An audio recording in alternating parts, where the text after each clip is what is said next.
सरल भाषा में समझें तो क्रिप्टो करेंसी इंटरनेट से चलने वाला, मोबाइल से चलने वाला एक सिस्टम है जिसमें दुनिया में कहीं भी उसको भेजा जा सकता है, उसको पाया जा सकता है। हर क्रिप्टो करेंसी के अलग अलग नाम हैं। आप किसी भी क्रिप्टो करेंसी को चेक कर सकते हैं, जान सकते हैं कि ये कैसे काम करता है।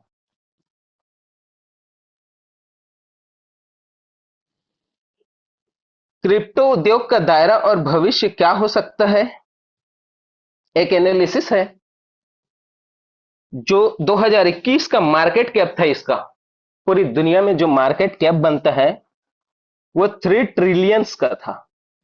दोस्तों, कहा जाता है, एक आंकड़ा लगाया जाता है एक्सपर्ट के द्वारा, जो 2028 तक ये मार्केट के बढ़ के 8 से 10 ट्रिलियन का हो जाएगा। एग्जांपल, दुबई जैसे बड़े बड़े शहर और कुछ ऐसे देश हैं जहां पे क्रिप्टो करेंसी के, जैसे हमारे देश में इंडियन करेंसी के एटीएम्स हैं, ग्राहक सेवा केंद्र होते हैं छोटे छोटे, जहां से हम पैसे निकालते हैं, पैसे जमा करते हैं। इस तरह से विदेशों में क्रिप्टो के बारकोड लगे हुए हैं। अमेरिका जैसे शहर में 31,000 एटीएम लगे हुए हैं। मतलब आप एटीएम से भी क्रिप्टो करेंसी को ट्रांसफर कर सकते हैं, रिसीव कर सकते हैं। आने वाला भविष्य क्रिप्टो का ही होगा। और क्रिप्टो का भविष्य इसलिए होगा कि ये बहुत आसान है रखने में, वेयर करने में। आज हम ज्यादा पैसा लेके रोड में चल नहीं सकते, बहुत सारे पैसे हम घर में नहीं रख सकते। इसलिए नहीं रख सकते कि सरकार भी रखने नहीं देगी, और चोरी और लूट होने के बहुत सारे चांसेस बनते हैं इसमें।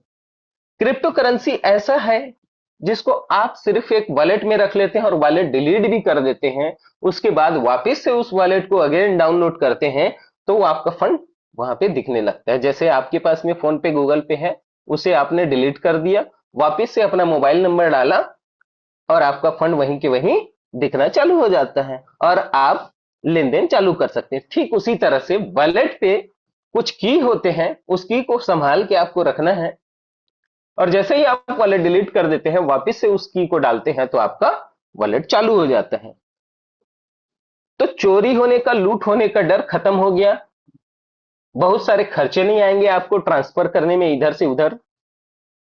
और इंडिया का भी भविष्य बहुत जल्दी क्रिप्टो करेंसी से बदलने वाला है, क्योंकि अंबानी जैसे लोग भी अपना क्वाइन मार्केट पे ला रहे हैं, जिसके अलग अलग यूज केस होंगे, किन किन जगहों पे, किन किन कारणों के लिए, किन किन कामों के लिए उपयोग होगा। ये सारी चीजें आने वाले समय में हमको धीरे धीरे पता चलते जाएगा। दोस्तों, वक्त बदलते जा रहा है तो सारी सिस्टम, सारी चीजें भी बदलती जा रही हैं, पैसे के रूप बदलते जा रहे हैं। तो आप माने या ना माने, आपको जाने अनजाने बदलना ही पड़ेगा।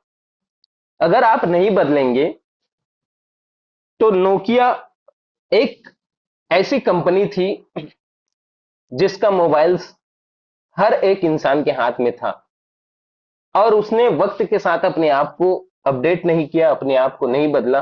तो देखिए, आज उसका नाम भी लोग लेते, और नाम ले भी रहा हूं मैं, मान लीजिए, तो सिर्फ एग्जाम्पल के लिए, बताने के लिए कि उसने अपने आप को नहीं बदला, तो वक्त ने उसे बदल दिया।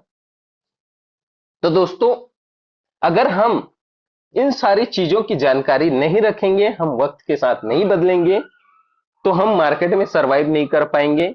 लेन देन के तरीके, पैसों के तरीके सब बदल रहे हैं। इसी तरह से टाटा ने भी अपना एक कॉइन जनरेट कर रखा है, जिसे मार्केट में लाने की उनकी भी तैयारी है।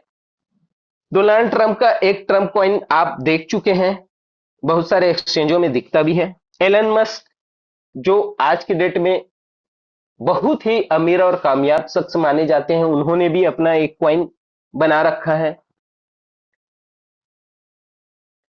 Advantage of crypto currency. Crypto currency एक डिसेंट्रलाइज सिस्टम है।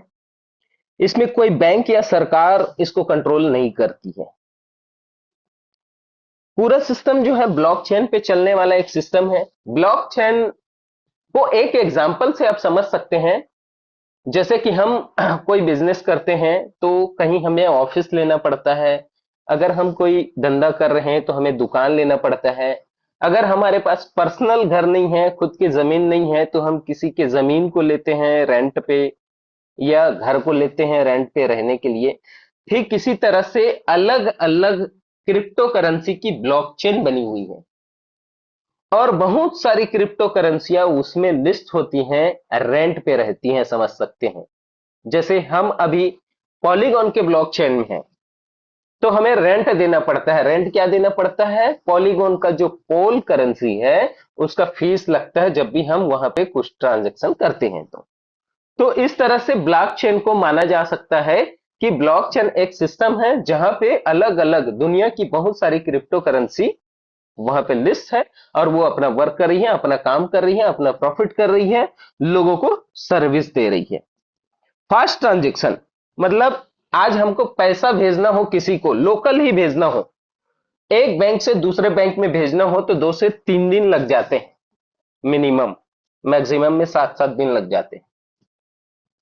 यहां पे आप पलक झपकते ही आप किसी को कहीं भी ट्रांसफर दे सकते हैं, और कितने भी अमाउंट का। यहां पे कोई क्राइटेरिया नहीं है कि आप मिनिमम भेज सकते हो या मैक्सिमम इतना ही भेज सकते हो। आप कितना भी चाहे और कोई भी करेंसी भेज सकते हो। लो ट्रांजैक्शन फीस। आज अगर हम 1,000 रुपए किसी के दूसरे के खाते में ट्रांसफर करने जाए, तो मिनिमम 10 रुपए और मैक्सिमम 20 रुपए ट्रांसफर चार्ज लग जाता है, अगर अकाउंट टू अकाउंट ट्रांसफर करें तो। खुद के मोबाइल से एनईएफटी, आरटीजीएस या गूगल पे, फोन पे करें उसको छोड़ के। लेकिन आज सरकार ने उसमें भी कंडीशन लगा रखी है। सुनने में ऐसा आ रहा है कि अप्रैल से कुछ नए गाइडलाइंस आ जाएंगे जिसमें आप इतना कर सकते हैं, उतना नहीं कर सकते, यूपीआई नहीं कर सकते, ये नहीं कर सकते, दुनिया भर के कंडीशन। मतलब पैसा हमारा, लेकिन हमको कमांड में किसी और के चलना पड़ता है। My dear friends, cryptocurrency एक ऐसा है जो आपके कमांड पे चलता है। आप उसके कमांड पे नहीं चलते हैं, ना ही उसके बनाने वाले के कमांड पे चलते हैं। हाई सिक्योरिटी, जैसे मैं पहले भी बता चुका हूं, हम जहां पे हैं वहां पे पैसे की सिक्योरिटी हमको करनी पड़ती है, लूट से बचाना पड़ता है, स्कैम से बचाना पड़ता है, बहुत सारे स्कैम होते हैं उससे।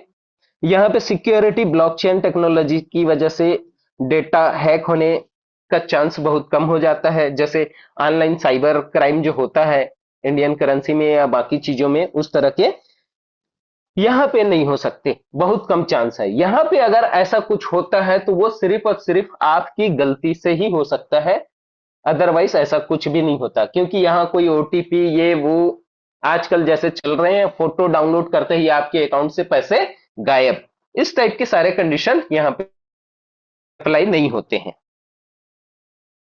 ग्लोबल यूज केस है इसके, आप पूरी दुनिया में कहीं भी इस्तेमाल कर सकते हैं। ट्रांसपेरेंसी, इतनी ट्रांसपेरेंसी है कि हर एक ट्रांजैक्शन का वेरीफाई होता है हजारों लाखों पीसी कंप्यूटर्स पे। ऐसा नहीं कि कोई एक आदमी बैठा है जो आपके ट्रांजैक्शन को वेरीफाई कर रहा है, आपके ट्रांजैक्शन को मैच कर रहा है। हजारों लाखों पीसी कंप्यूटर पे ये ट्रांजैक्शन ऐड हो जाता है, जिसको ना ही डिलीट किया जा सकता है, ना ही एडिट किया जा सकता है। दोस्तों सॉरी, सबसे पहली करेंसी जो है बिटकॉइन, सन 2008-9 में सतोशी नाकामोटो द्वारा बिटकॉइन की शुरुआत की गई थी, और ये पहला डिजिटल करेंसी माना जाता है। और बिटकॉइन की शुरुआत 2008-9 में जब हुई, तो वो आप स्क्रीन पे देख सकते हैं 0.002 डॉलर से स्टार्ट हुआ था।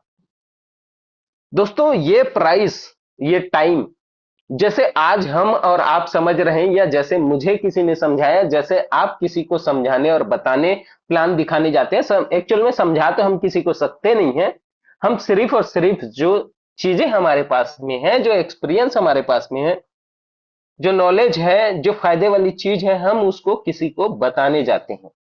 तो 2008-9 में भी बिटकॉइन के बारे में किसी को किसी ने बताया। सोच के देखिए कि वहां पे रेफरल कोई प्रोग्राम नहीं था, एयर ड्रॉप जैसी चीजें थी बिटकॉइन भी उस टाइम पे, लेकिन उसके प्राइस तय हो चुके थे। लोगों को जब